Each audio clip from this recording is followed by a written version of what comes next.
¿Me escuchan? ¿Me, me escuchan, por favor? Que alguien responda. Sí, se escucha, profesor. Ya, capítulo 10. Primera pregunta del capítulo 10. ¿Cuándo el PBI real disminuye? Cuando el PBI real disminuye durante las recesiones, ¿qué ocurre normalmente en el consumo, la inversión y la tasa de paro? Entonces, esta pregunta nos está diciendo que cuando hay una recesión, o sea, una caída de la producción, como la que tuvimos el coronavirus, como la que seguimos teniendo, entonces, es qué ocurre con el consumo, la inversión y la tasa de paro. Entonces, la respuesta es la siguiente.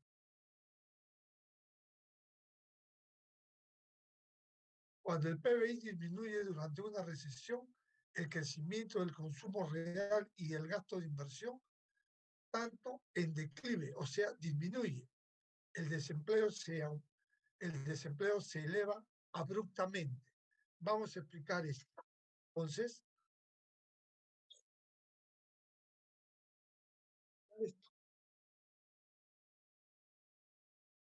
cuando hay una recesión, o sea, una caída de la producción, ¿no? Todo se frena. El consumo de las familias cae, ¿no? El gasto en inversión cae. Y por lo tanto, cuando cae la inversión y cae el PBI por la recesión, el desempleo aumenta. El desempleo aumenta. Eso es lo que ocurre. ¿Ok? Entonces, hay que tener en claro esa pregunta. En la pregunta 2, cita el ejemplo de un precio rígido a corto plazo y flexible a largo plazo. Lo que te está preguntando aquí es Keynes y Friedman. O sea, recuerden que en el corto plazo trabaja Keynes y en el largo plazo trabaja Friedman. Aunque el libro no lo pone así, pero esa es la teoría de estos dos señores. Entonces dice, en el ejemplo, ¿no? Vamos a ver este es el capítulo 10.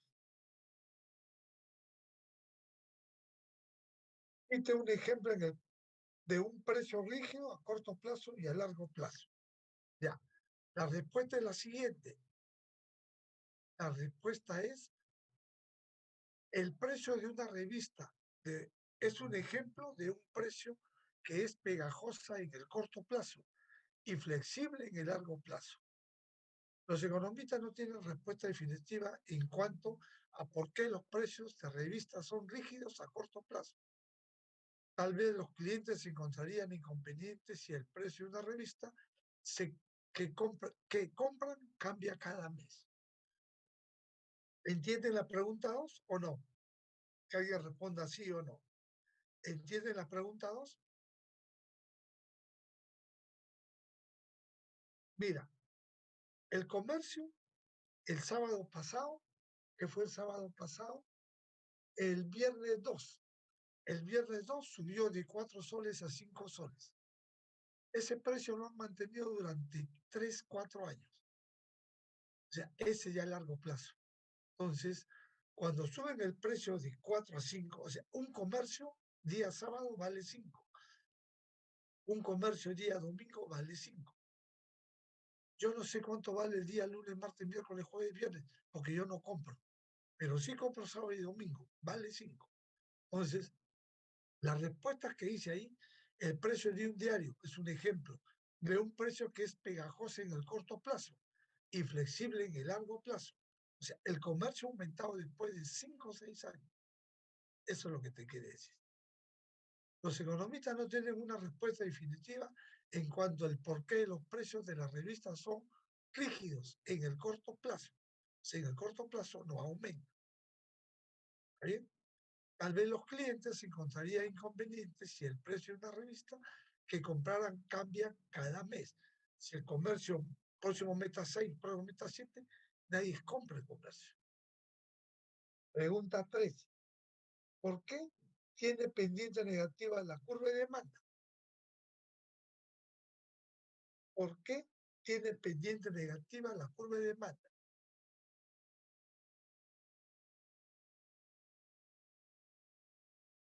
La demanda agregada, entonces, si ya sabemos la demanda agregada que está compuesta por el consumo más la inversión, más el gasto público, ¿no? Consumo, inversión más gasto público, la demanda agregada es la relación entre la cantidad de producción exigida y el nivel de precios agregado. Entonces, la demanda agregada es la suma del consumo, inversión y gasto público, y en el otro lado, el nivel de precios. En el eje de las ordenadas, el nivel de precios, y en el eje de las axisas, Y, demanda agregada. Para entender por qué la curva de demanda agregada tiene pendiente negativa, tenemos que desarrollar la teoría de la demanda agregada. Una teoría simple de demanda agregada se basa en la teoría cuantitativa del dinero. Escribe la ecuación de cuantitativa oferta y demanda de saldos monetarios reales. Entonces, aquí ponen M, masa monetaria, sobre P, nivel de precios, igual, esa es oferta. Ahora la demanda que es igual a M sobre P y demanda. Demanda. Y ese es igual a K por Y. K por Y nunca deben de ir separadas. Toda la vida deben de ir juntas. Como K es igual a 1 sobre B, esta ecuación nos dice que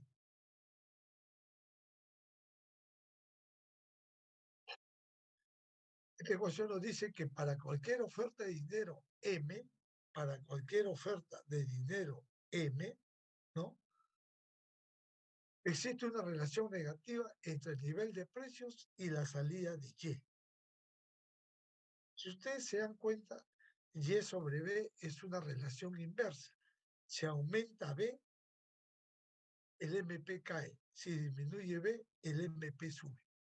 Entonces, como es una relación inversa, o si es una pendiente negativa, esa es la razón por que se mueve esa curva.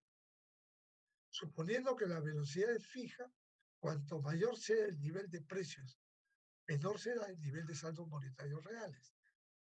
El nivel de saldos monetarios reales es M sobre P. M sobre P.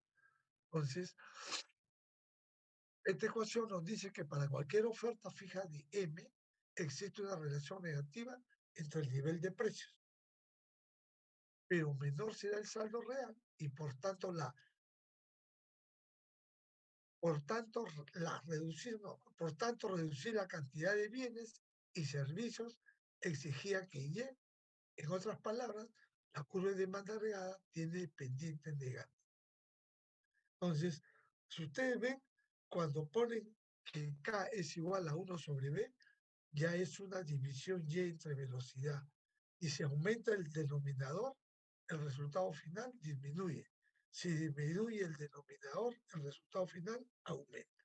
Por esa razón, esta curva tiene pendiente negativa. Pendiente negativa. Ahí tiene nivel de precios y Y. Para una manera de entender esta relación negativa entre el nivel de precios y la salida de es observar la relación entre el dinero de transacciones. Si asumimos que la velocidad es constante, entonces la oferta monetaria determina el valor en dólares de la transacción. MB sobre PY. Un aumento en el nivel de precios implica que cada operación requiere más dólares. Por la identidad de arriba, para sostener la velocidad constante, la cantidad de transacciones y por lo tanto la cantidad de bienes y servicios debe caer. Entonces, miren ustedes ahí, M por B, M sobre B es igual a P sobre Y. Entonces, nosotros podemos hacer una transformación el M lo enviamos, ¿no? Y tenemos nosotros una relación inversa ahí, moviendo MB igual PY. M sobre P son los saldos monetarios reales. Si aumentan los precios, disminuyen los saldos monetarios reales y viceversa. Eso es lo que te quiere decir. 4. La pregunta 4. Dice, explique el efecto de un aumento de la oferta monetaria a corto plazo y a largo plazo.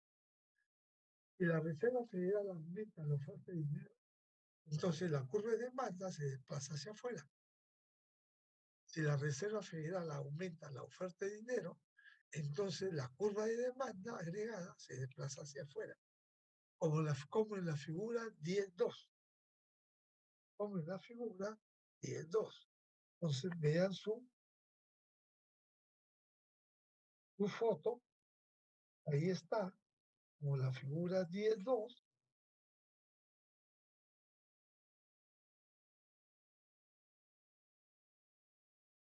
Es 4, es 3, 10, 2, ¿no? Dice,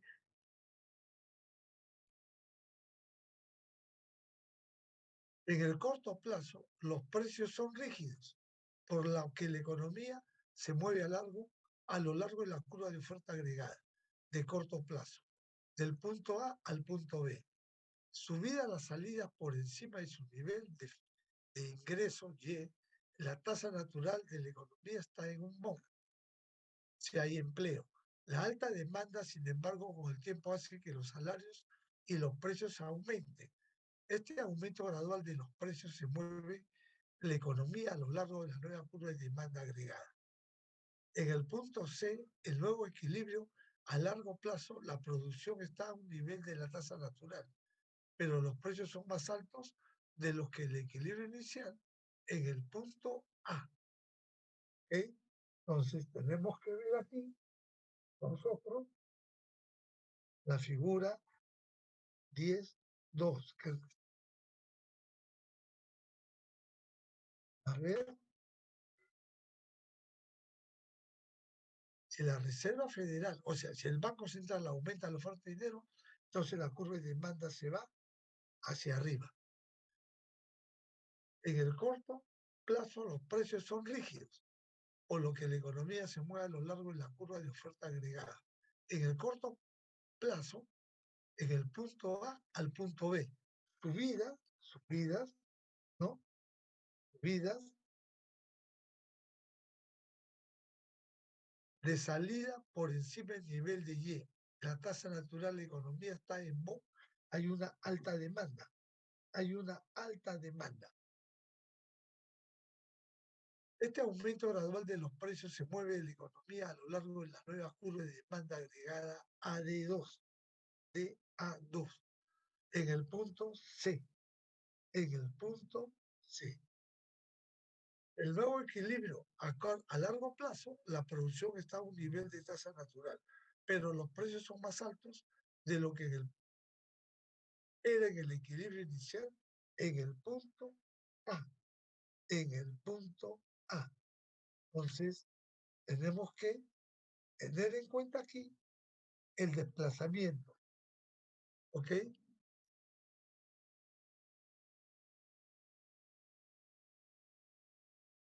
La figura no es la figura 10.2, es a partir de la figura 10.5 hacia adelante, por si acaso. Ahí está la figura 10.2, ¿no? Entonces, repetimos lo que dice acá. Si la Reserva Federal aumenta la oferta de dinero, entonces la curva de demanda agregada se desplaza hacia afuera. Hay figuras parecidas a partir de la 10.5 del capítulo respectivo. ¿Ok? Entonces, si aumenta de D1 a D2, en el primer instante se va de A a B en el corto plazo y en el largo plazo se va de B a C. con el tiempo vuelve a su mismo punto en el largo plazo. Entonces, si tú lees lo que dice acá, si la Reserva Federal aumenta la oferta de dinero, entonces la curva de demanda agregada se desplaza hacia afuera. En el corto plazo los precios son rígidos, por lo que la economía se mueve a lo largo de la curva de oferta agregada, de corto plazo, del punto A al punto B. Subida la salida por encima de su nivel de Y, tasa natural. La economía está en un boom. La alta demanda, sin embargo, con el tiempo hace que los salarios y los precios aumenten. Este aumento gradual de precios se mueve la economía a lo largo de la nueva curva de demanda agregada. Al punto C, en el nuevo equilibrio a largo plazo, la producción está en su nivel de tasa natural, pero los precios son más altos de lo que eran el equilibrio inicial en el punto A.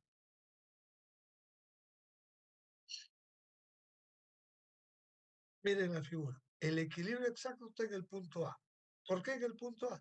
Donde se corta la oferta agregada, que es horizontal, donde se corta la demanda agregada, que es vertical, o sea, la SRAS y la LRAS, y la curva de demanda agregada.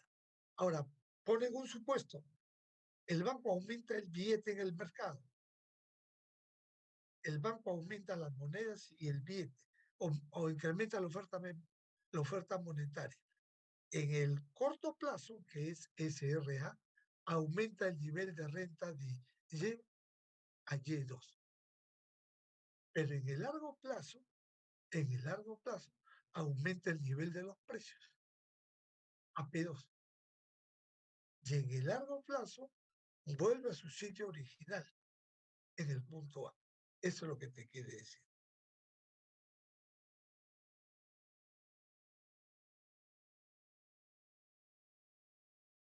La pregunta 5. La pregunta 5. ¿Cuál es la pregunta 5? La pregunta 5 dice, ¿por qué es más fácil para el banco hacer frente a las perturbaciones de la demanda que a las de oferta? ¿Por qué es más fácil? Entonces, ¿por qué es más fácil para el banco entrar, entrar? ¿Por qué es más fácil para el banco, para el BCR, hacer frente a las perturbaciones de demanda que a las de oferta? ¿No? Dice entonces, es más fácil porque el Banco Central, para hacer frente a perturbaciones de la demanda, que con choque de oferta debido a que la FED puede reducir, incluso eliminar el impacto de las perturbaciones de la demanda sobre la producción mediante el control de la oferta monetaria. En el caso de stock, la oferta, sin embargo, no hay manera para que la FED pueda ajustar la demanda agregada para mantener tanto el pleno empleo a nivel de precios estable. Hasta ahí nomás. Cada panadería sabe cuántos panes vende. Cada metro sabe aproximadamente cuántos soles entran los días miércoles. Cada ferretería sabe lo que vende aproximadamente los días miércoles. Llevan un control, soles más, soles menos. Entonces, eso es lo que se tiene que saber. Entonces, como dice ahí, cuando hay una perturbación de la demanda, de choques de oferta, debido a que la FED puede reducir, incluso eliminar el impacto de perturbaciones de demanda sobre la producción mediante el control de la oferta monetaria, en el caso de un shock de oferta, sin embargo, no hay manera de que la FED pueda ajustar la demanda para mantener tanto el pleno empleo y el nivel de precios estable. La demanda agregada es el consumo más la inversión más el gasto público. Consumo total, inversión total, gasto público total. Para entender por qué esto es cierto, considerar las opciones de política disponibles de la FED en cada caso. Supongamos que el shock de demanda, por ejemplo, la introducen los cajeros automáticos, lo que reduce la demanda de dinero al disminuir el parámetro K. por lo tanto, el aumento de la velocidad desplaza la curva de demanda agregada hacia el exterior. Figura 10.3. Ahí está la figura 10.3. ¿Está bien? Comenzamos. Punto de equilibrio A, donde se corta la demanda agregada, la paralela al eje de las abscisas, que es el corto plazo, y la paralela al eje de las ordenadas, que es el largo plazo. LRA es. En el primer momento, aumenta la oferta monetaria y se desplaza la curva de A a B. En el segundo momento, aumenta de C, disminuye a A, volviendo a su estado original. Y se da ese fenómeno. Eso es lo que tienen que entender. Un shock de oferta.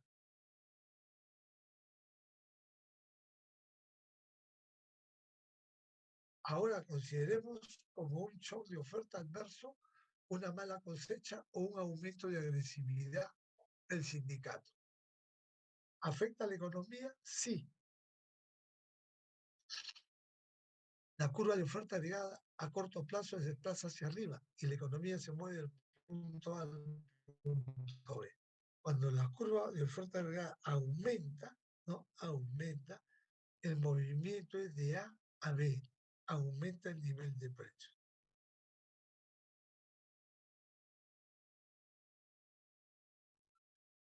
Bien, esta política lleva a un nivel de precio más alto permanente que el precio equilibrio en el punto C.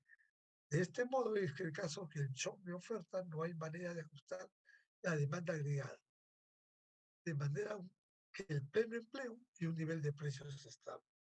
Bueno, miren, sepan interpretar esta figura porque son las que van a decidir su nota.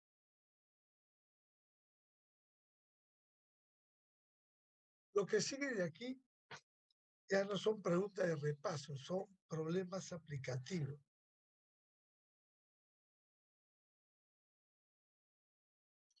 Bien, pregunta 1. Una economía de equilibrio en largo plazo. Entonces, la competencia para pagar elevados intereses por las cuentas corrientes.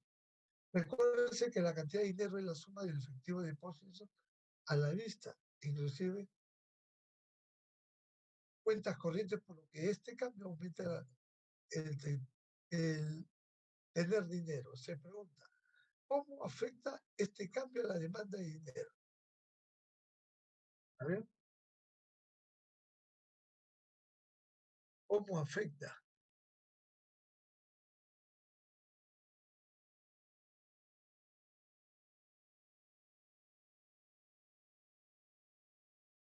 La A, B, C, D. Entonces, la respuesta es, pero quiero primero que vean la pregunta.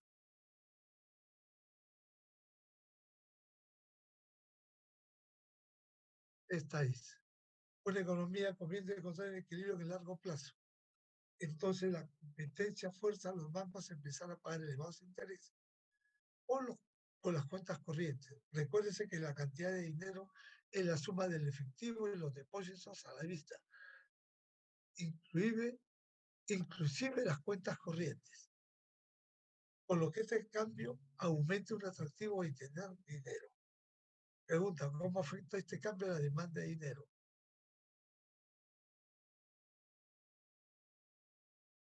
Bien.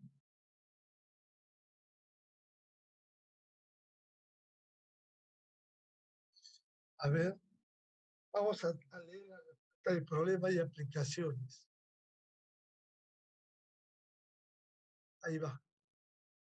Es, ¿cómo afecta este cambio a la demanda de dinero? Las cuentas que devengan intereses, comprobación, hacen que la tendencia de dinero más atractivo, esto aumenta la demanda de dinero. ¿Está bien? Cuentas que devengan intereses, comprobación, hacen que la tendencia de dinero el atractivo es un atractivo que aumenta la demanda de dinero. Dos, ¿qué ocurre con la velocidad del dinero? El aumento de la demanda de dinero es equivalente a la disminución de la velocidad del dinero. Recordemos la ecuación, porque es una relación inversa, ¿no? 1 sobre B, para que para esta ecuación, para celebrar un aumento de los saldos monetarios reales, para una cantidad dada salida, significa acá para aumentar, es decir, la velocidad de la velocidad cae debido a que el interés de las cuentas de cheques animan a la gente a mantener dinero y dólares en circulación con menos frecuencia.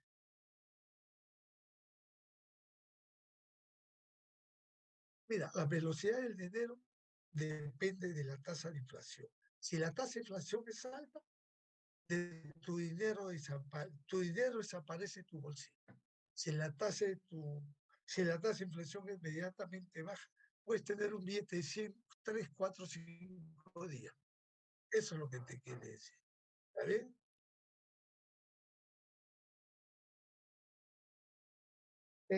Si el Banco Central mantiene constante la oferta monetaria, entonces, si la FED, o sea, el Banco Central, mantiene el dinero, suministrar la misma disminución en la velocidad de plaza de la demanda, como en la figura 16.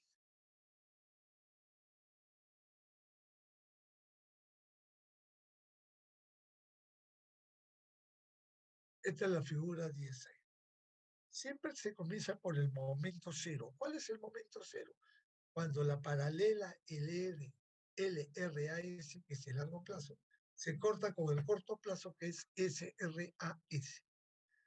Cuando se corta, y ahí pasa la demanda agregada 1. Ese es el punto A. ¿Cuál es el supuesto? ¿Cómo disminuye la demanda agregada? La demanda agregada disminuye, como dice aquí, que se reduce la oferta monetaria. O sea, sacan de circulación dinero y papel y monedas. ¿Cómo sacan de circulación el dinero y papel y moneda? Subiendo la tasa de interés. Entonces la gente mete el dinero al banco y el mercado se queda sin soles.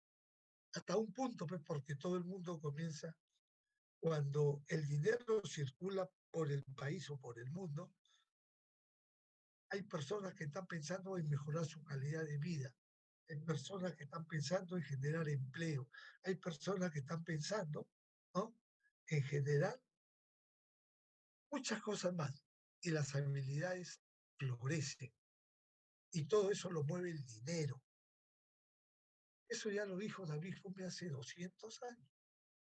El agricultor se vuelve más acucioso mirando fijamente su arado cuando interviene el dinero. Eso es lo que te quiere decir. Y este supuesto disminuye la oferta monetaria, o sea, la masa monetaria, la curva se va hacia abajo, se choca con el punto A y en el segundo momento baja al punto C. Y en el punto C está el nuevo equilibrio del corto largo plazo y la demanda agregada. Bien.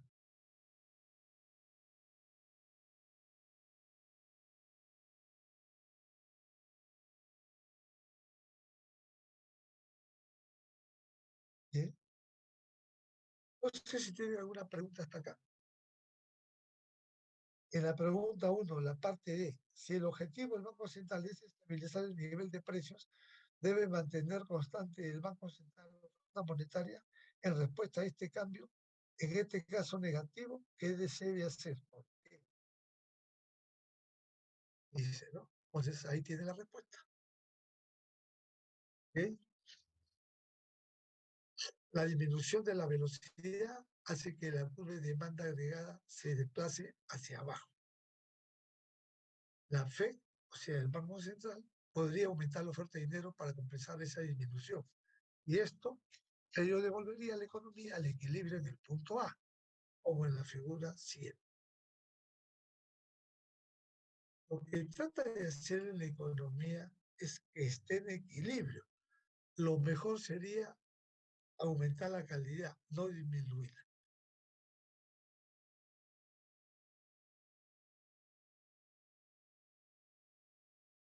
Bien,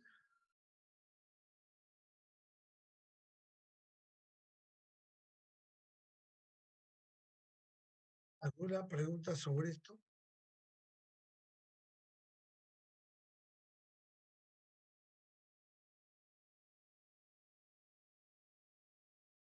Y la pregunta que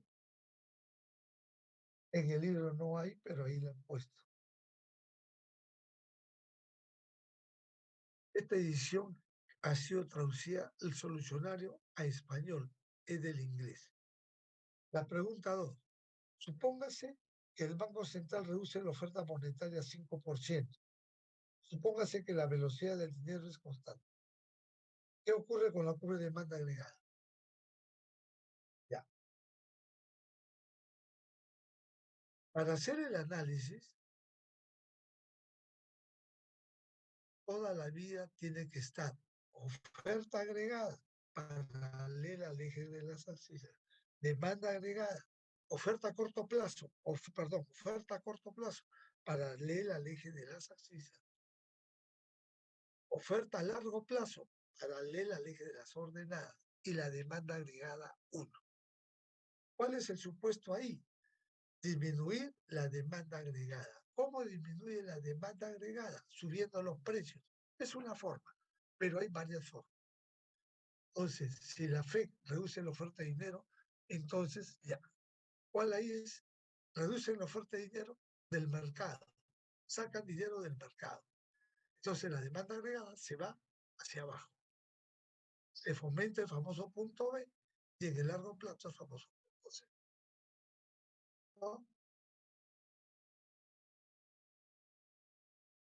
Esto nos dice que el dinero M conduce a una disminución proporcional de la salida nominal de PY. Que la velocidad es fijo. Para cualquier nivel de precios P, el nivel de salida es menor que cualquier Y dado. Miren esa figura.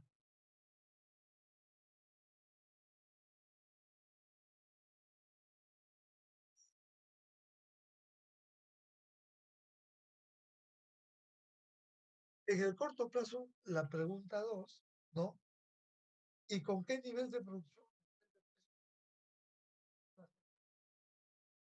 En el corto plazo se supone que el nivel de precios es fijo. Eso ya lo sabemos por Keynes. Keynes quería que el nivel de precios o la inflación esté cerca a 0,0. La inflación no se puede eliminar, nunca es como el cáncer, pero sí se puede controlar. Entonces, en el corto plazo se supone que el nivel de precios es fijo y que la curva de oferta agregada es plana. Como muestra la figura 19, ¿no? Ahí está la figura 19, de nuevo con lo mismo. SRAS, oferta a corto plazo. LRAS, demanda a largo plazo. AD1, demanda agregada 1. El supuesto reduce la demanda agregada.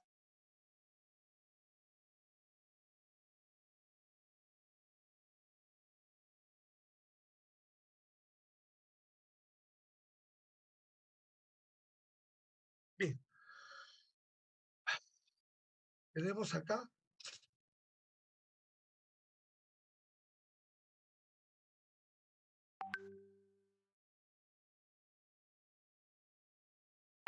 en el corto plazo el nivel de precios es fijo, se supone, y la curva de oferta agregada es plana, ahí la ven, como en la figura 19. Muestra que en el corto plazo el desplazamiento hacia la izquierda de la curva de demanda agregada conduce a un movimiento al punto A al punto B, salida cataratas, pero el nivel de precios no cambia. A lo largo de los precios son flexibles, pero los precios caen, la economía vuelve a perder empleo en el punto C. Si asumimos que la velocidad es constante, podemos cuantificar el efecto de reducción del 5% de la oferta monetaria. Recuerde el capítulo 5, podemos expresar la ecuación cuantitativa en términos porcentuales. variación de 5 en M más variación de M en la velocidad.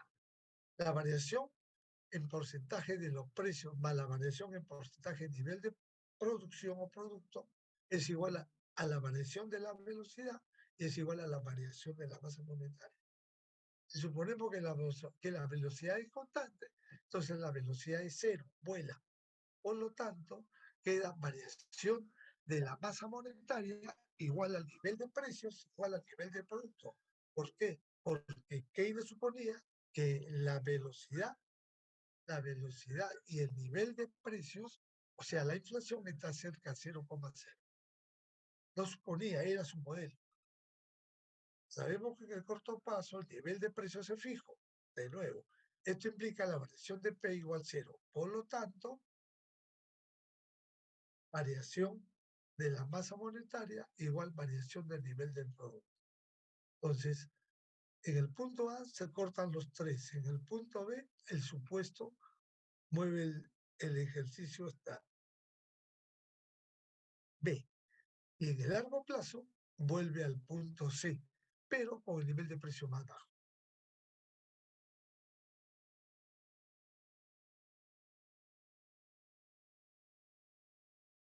Sobre la base de esta ecuación se concluye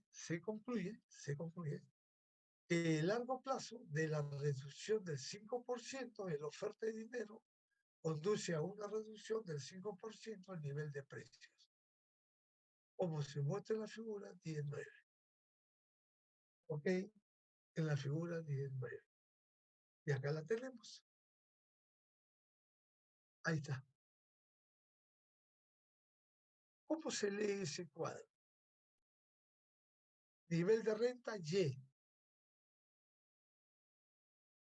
¿no? Pero ahí no hay nivel de renta, hay tasa de interés. Está en el eje de las abscisas. Y inversión, que está en el eje de las ordenadas. Mire, la inversión inicial es R1, que se corta con S1. Esa es inversión real. Por cualquier motivo sube la tasa de interés. Cuando sube la tasa de interés, el nivel de ahorro disminuye de S1 a S2. Entonces, ¿qué va a ocurrir en la sociedad cuando la tasa de interés sube? El ahorro disminuye. Y la gente va a estar buscando dónde guardar o invertir su dinero, o meterle en un proyecto o comprar bonos. Ya no tiene escapatoria. Bien. La pregunta D. ¿Qué ocurre si el tipo de interés a la luz de la respuesta para qué ocurre con corto plazo y largo plazo según la ley de Oku?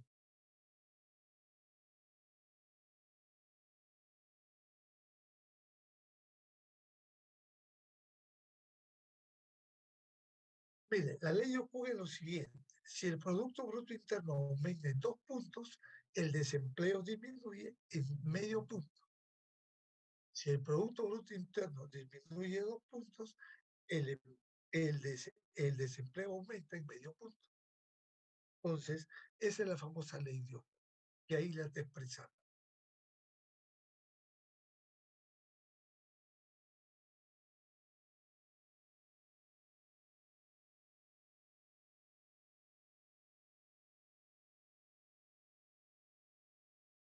Vamos a ver la pregunta 5.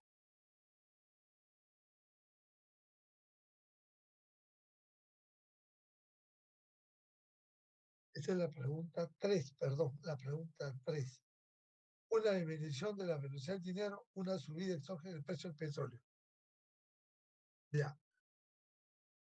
El precio del petróleo. B. El precio del petróleo no lo controla Estados Unidos, lo controlan los árabes. Por eso es una variable exógena. ¿Por qué? Porque no la pueden controlar en el modo que están los americanos que están dentro del modelo. Entonces, al subir el precio del petróleo, ¿no? Generan un shock porque los países que consumen más petróleo son Estados Unidos, Alemania, Inglaterra, Japón, Francia, Italia. Entonces, ellos son los mayores consumidores. China, la India, Europa, ahora Europa, todo eso está consumiendo cualquier cantidad de petróleo. Entonces, quieren sacar el petróleo del mercado con las nuevas tecnologías, con la electricidad, con la robótica, con la eolítica. Todo el mundo expone su teoría. El problema es que se resisten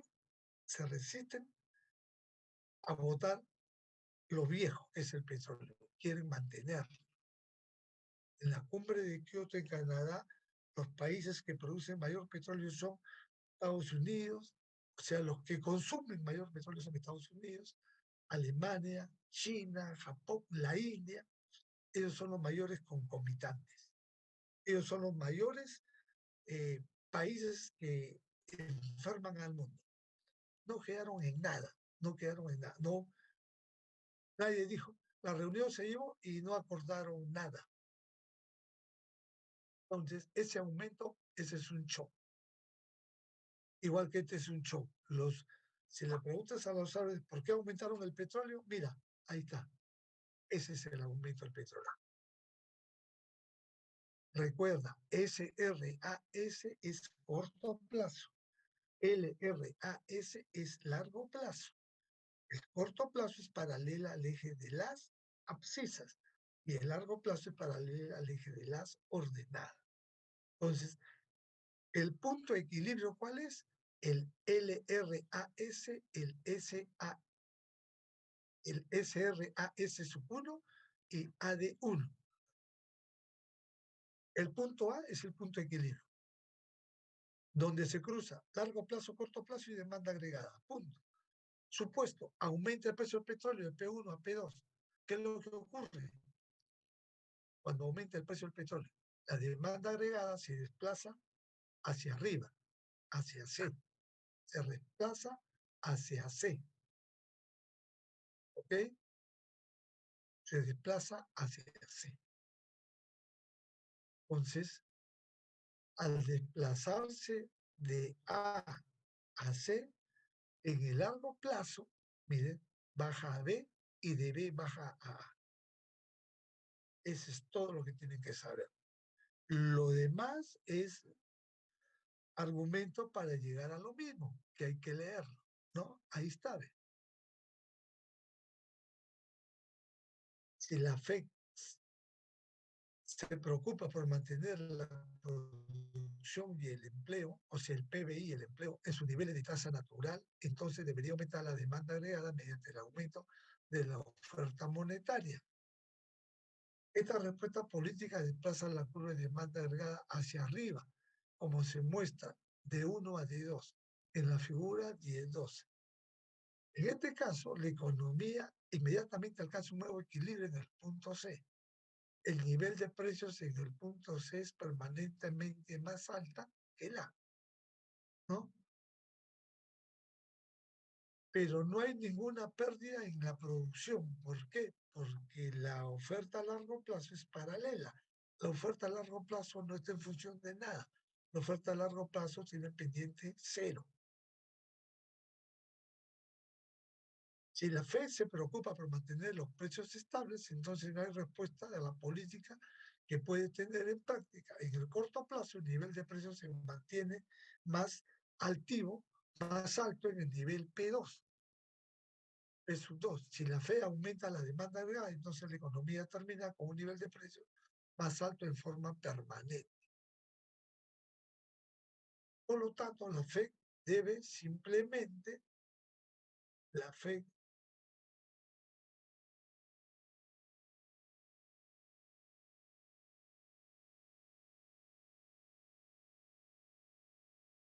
esperar el mantenimiento constante de la demanda agregada. Con el tiempo, los precios caen por restaurar el pleno empleo en el viejo nivel de precio peso 1. Pero el costo del proceso es una recesión prolongada.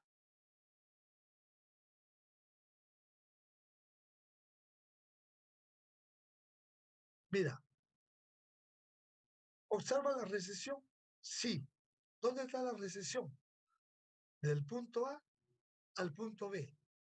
El Y disminuye de Y barra al Y que cae, hace una perpendicular en el punto B hacia abajo, y esa es una recesión. ¿Por qué? Porque la caída de la producción. La pregunta 4. El último punto de inflexión, a ver, el, el árbitro oficial de la fecha al comienzo final de Estados Unidos,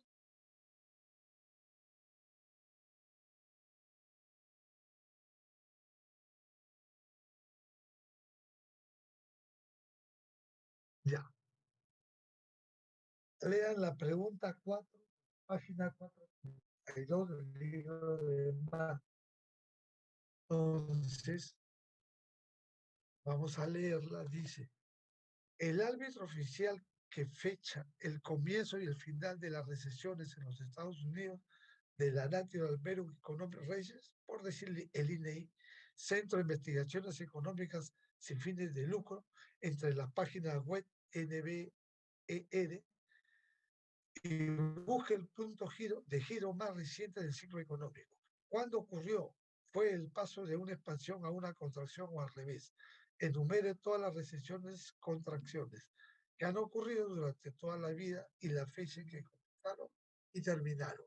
Bueno, esta es la economía norteamericana, ¿no? Esta es la economía norteamericana y, y ahí está la explicación.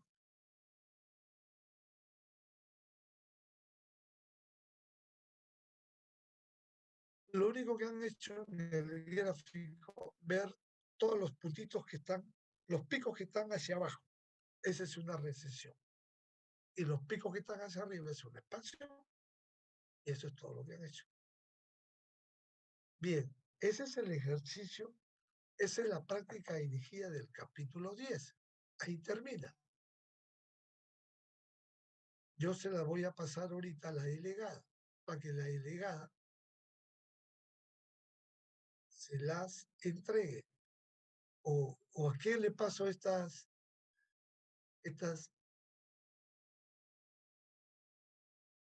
a ver, bien,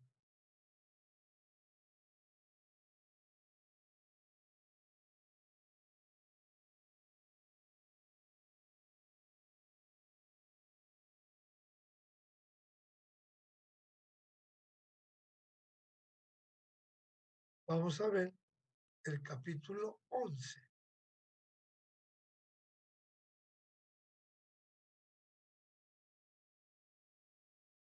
Ahí está el capítulo 11.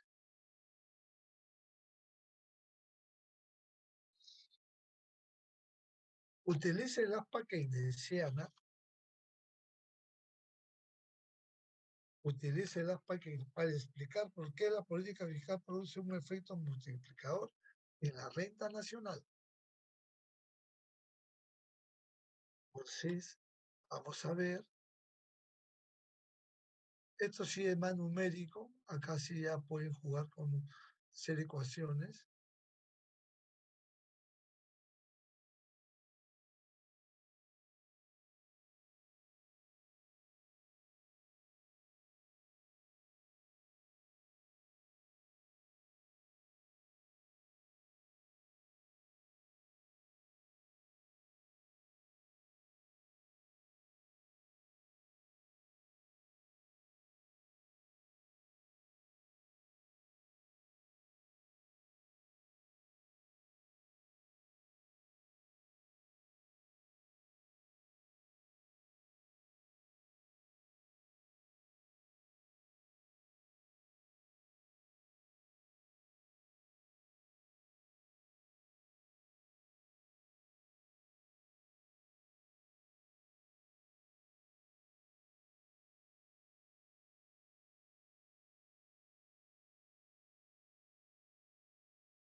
Ah,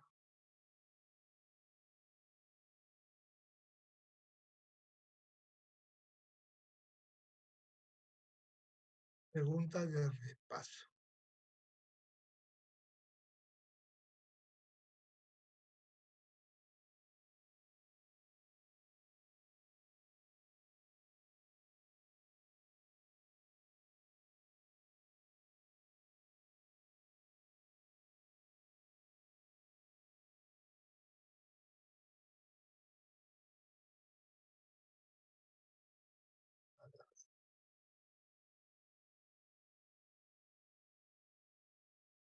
Bien, entonces ahí está la pregunta de repaso.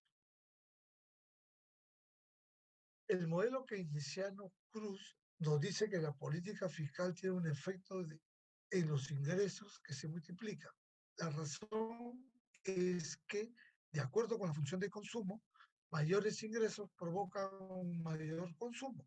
Por ejemplo, el aumento de las compras gubernamentales aumenta el gasto y por lo tanto el ingreso por aumento del gasto público. Este aumento de los ingresos hace que el consumo aumente, la propensión marginal a consumir por la variación del gasto. MPC es la propensión marginal a consumir. Es la propensión marginal a consumir. Este aumento en el consumo aumenta el gasto y los ingresos aún más.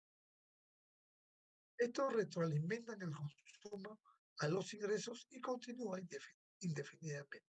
Por lo tanto, el modelo keynesiano Cruz, aumentando el gasto público por $1, provoca un aumento de la renta que es mayor que el dólar aumentar 1/1 menos PC. Voy a traducir esto. Cuando el Estado comienza a construir puentes, carreteras, pistas, lo que está haciendo está consumiendo arena, cemento, petróleo, ingenieros civiles, obreros de construcción. Le está pagando su salario a cada uno de esos tipos. Le está pagando su salario. Cuando le paga a toditos, al ingeniero, al arquitecto, al obrero, cuando le paga al dueño que vende el cemento, el dueño que vende brea, el señor que vende petróleo, cuando le pone el dinero en su mano, todo eso, un grupo de la sociedad se va al mercado y lo gasta.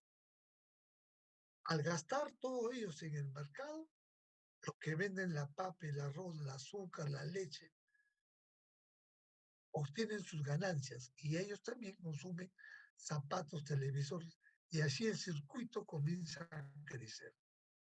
Entonces, una vez que ellos compran, los que producen más para vender.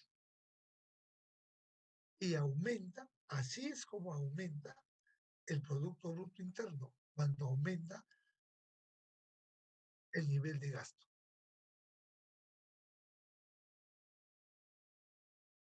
Si vamos a la realidad ahorita, este gobierno tímidamente no está gastando casi nada. Todo lo lleva a salud y en salud es atención. O sea, no hay cemento, no hay pistas nuevas, se gastan en refaccionar, eso está bien, pero hay que crear más pistas, hay que crear más colegios, hay que construir más hospitales y todo eso aumenta el gasto público. Y al aumentar el gasto público aumenta el Producto Bruto Interno y por ende aumenta el consumo de esas familias por efecto multiplicador. Ahora, la propensión marginal a consumir se define como qué cantidad de mi ingreso yo lo gasto en consumo. ¿Qué es el consumo? Comer, gasto en comer, en lavar, en gasolina, en pagar peaje, en pagar la luz, el agua. Ese es el gasto. Ese es el gasto, mi consumo. Y así sucede en toda la familia. Si yo mi salario lo gasto en consumo, un 80%, entonces divides 1 menos 0.8, 0.2. 1 entre 0.2, ¿cuánto es? Entonces tú divides 1 entre 0.2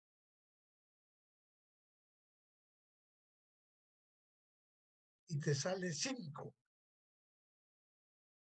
Y si yo gastar el 50% de mi salario, 1 entre 0.5, me sale 2. Entonces, el que viene a invertir 100 soles, multiplica 5 por 100, 500. 2 por 100, 200. ¿En qué país yo invierto más? En aquel país donde la gente está preocupada por el consumo. O sea, en toda Sudamérica. Porque los japoneses, su propensión marginal a consumir es 0.5.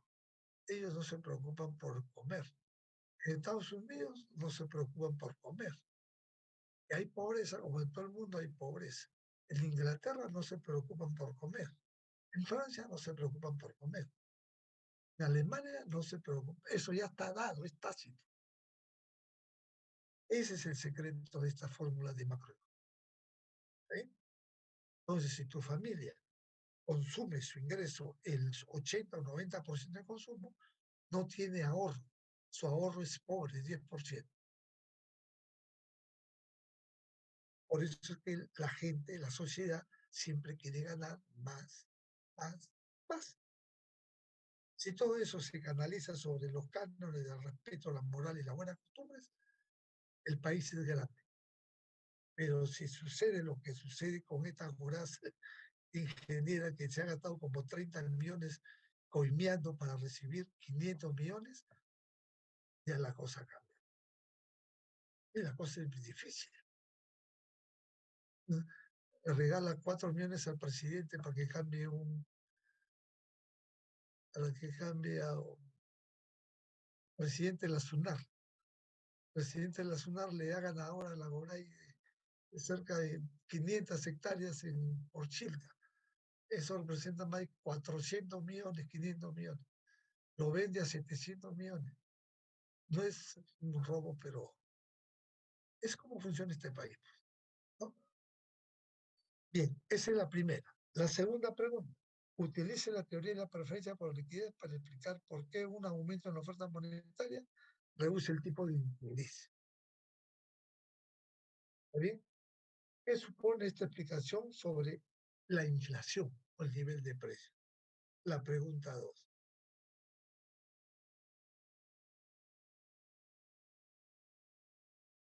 La teoría de la preferencia de la liquidez explica cómo la oferta y la demanda de saldos monetarios reales determinan el tipo de interés. La demanda, pendiente negativa. La oferta, pendiente positiva. Se intersectan, dan el nivel de tasa de interés, el nivel de producto. Entonces, hasta ahí hemos llegado hasta el punto donde se corta la oferta y la demanda de saldos monetarios, o sea, M sobre P, y determinan el tipo de interés. O sea, el tipo de interés determina M sobre P, el equilibrio.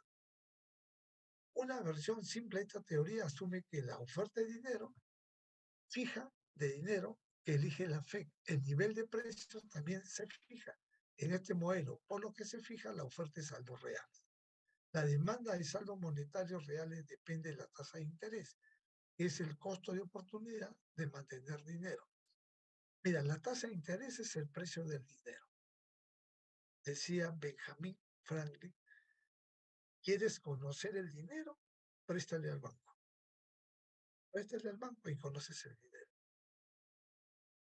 Porque ellos te cobran una tasa de interés por el uso de su dinero. Que en realidad no es de ellos, es de la gente que ahorra, pero lo toman como de ellos.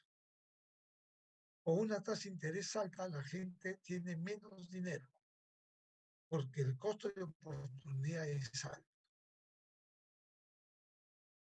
Con una tasa de interés alta, la gente tiene menos dinero. No es que cuando la tasa de interés es alta, la gente mete dinero al banco para ganar algo, para sentirse segura, ¿no? Con una tasa de interés alta, la gente tiene menos dinero, porque el costo de oportunidad es alto. El costo de oportunidad es el uso de la mejor alternativa. Y la mejor alternativa es guardar dinero, que voy a ganar intereses. Con la celebración del dinero, ellos renuncian al interés de los depósitos que devengan intereses. Por el contrario, con un tasa de interés baja, la gente tiene más dinero debido al costo de oportunidad. En la figura 10.1 representa gráficamente la oferta y la demanda de saldos monetarios reales sobre la base de la oferta, sobre la base de la teoría de preferencia de la preferencia que es liquidez, la tasa de interés se ajusta para equilibrar la oferta y la demanda de saldos monetarios reales. Entonces, ahí va la gráfica, mire, ahí está. Oferta paralela al eje de las ordenadas. Demanda con pendiente negativa. La oferta no está en función de nada. La demanda está en función de R, de la tasa de interés. El equilibrio se da en R, porque el aumento del dinero, ¿por qué un aumento de la oferta de dinero reduce la tasa de interés? Considere lo que ocurre cuando la FED aumenta la oferta monetaria de M1 a M2, debido a que el nivel de precios es fijo. Este aumento de la oferta monetaria desplaza la oferta de dinero real y equilibra la M sobre P, que saldos reales, a la derecha como la figura 10.2, ¿no? Al suceder eso, la tasa de interés baja.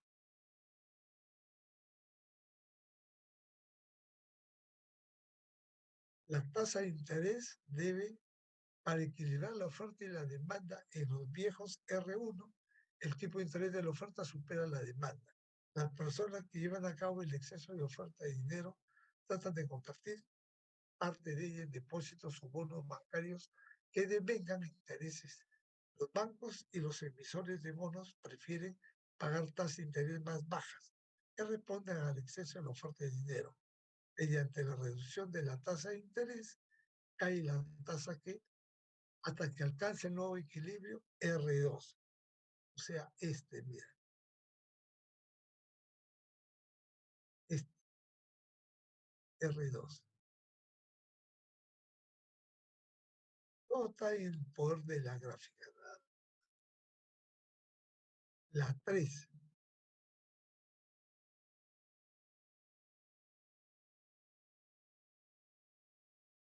¿Por qué la tiene pendiente negativa la curva IS? La curva IS resume la relación entre la tasa de interés y el nivel de ingresos.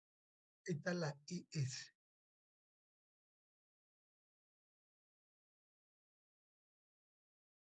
Y el nivel de ingresos que surge el equilibrio en el mercado de bienes y servicios. La inversión se relaciona negativamente con la tasa de interés, como se ilustra en la figura 3.10 o 10.3. Si la subida del tipo de interés de R1 a R2, el nivel de inversión prevista cae. Punto. El nivel de inversión cae. La cruz keynesiana nos dice que una reducción de la inversión prevista desplaza la función del gasto y a la baja y reduce la renta nacional, como en la figura 10.4. Aquí la figura es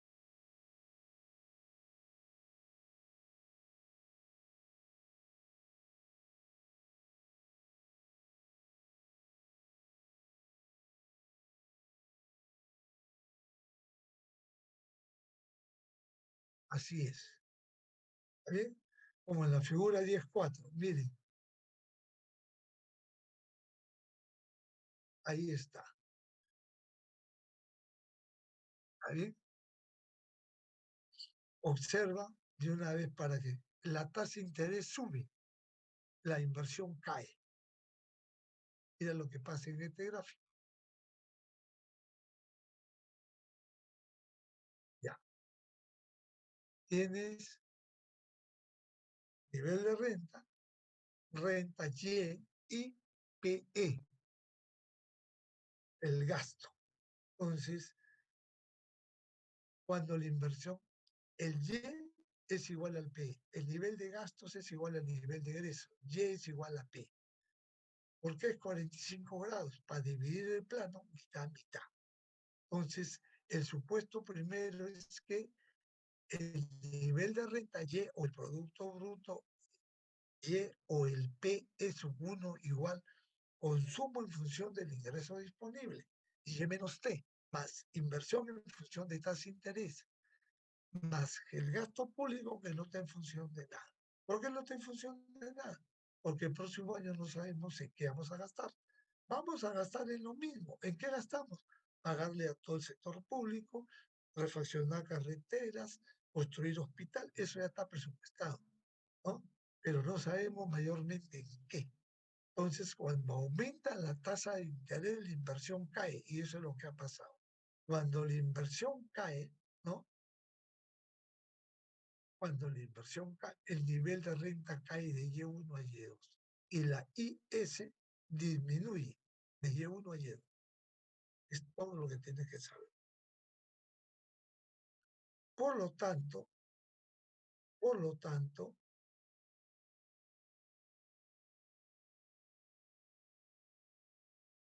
como se vota la figura 10.4b, que es la que estás viendo, a mayores resultados, el tipo de interés con un nivel más bajo, la renta, la curva IS se inclina hacia abajo.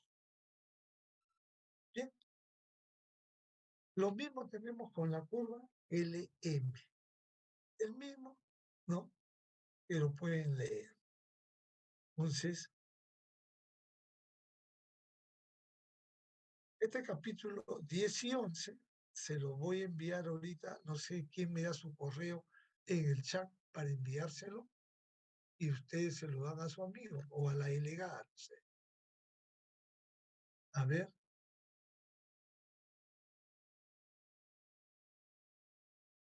Bien.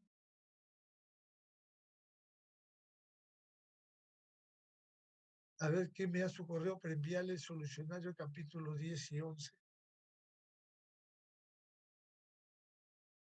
A ver. ¿Quién? ¿Me escucha o no? Profesor, puse mi correo en el chat. En el chat ya ha puesto el... A ver, ¿dónde está el chat? Chat. Ya. A él, a Brian Mamani le voy a enviar ahorita. La delegada no está. Brian.mamani.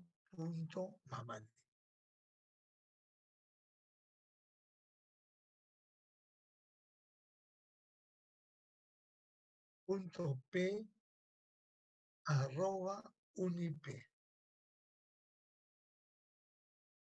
Unip, ya. Entonces, ahorita le envío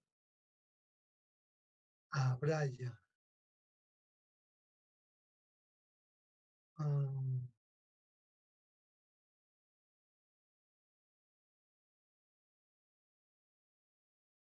Guardado.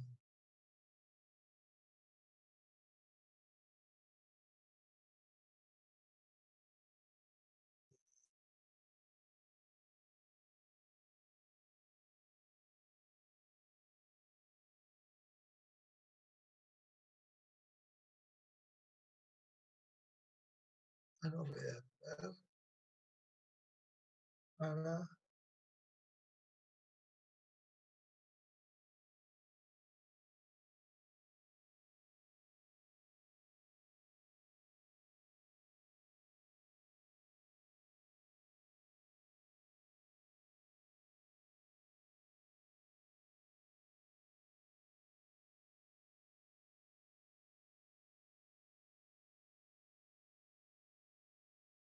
es Brian Adolfo Mamani Pizarro.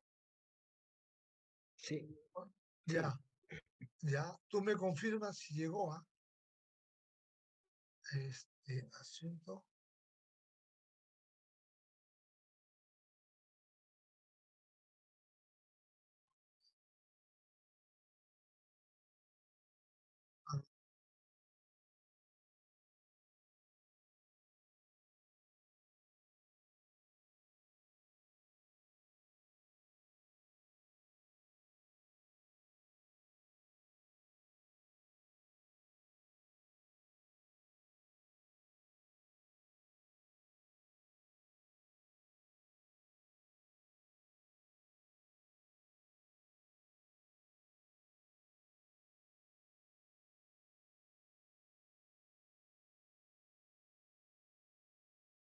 Confirme, Brian, si llegó.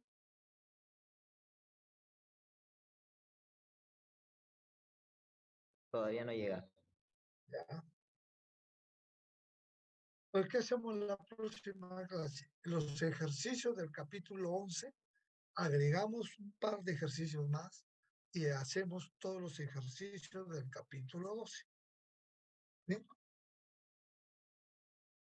Los ejercicios Ya me llegó, profesor.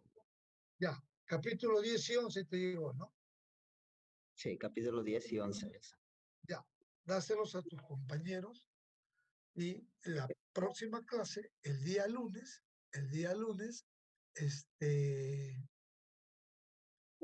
hacemos capítulo 11 en los ejercicios y capítulo 12. Y el próximo miércoles, o sea, el miércoles 21, ¿está bien? Miércoles 21, el examen es presencial. No quieren que sea virtual. Y ahí se la consulta, no, virtual no, presencial. Entonces, la tercera práctica va a ser de 8:50 a 9:50. O de 8:45 a 9:45. ¿Está bien?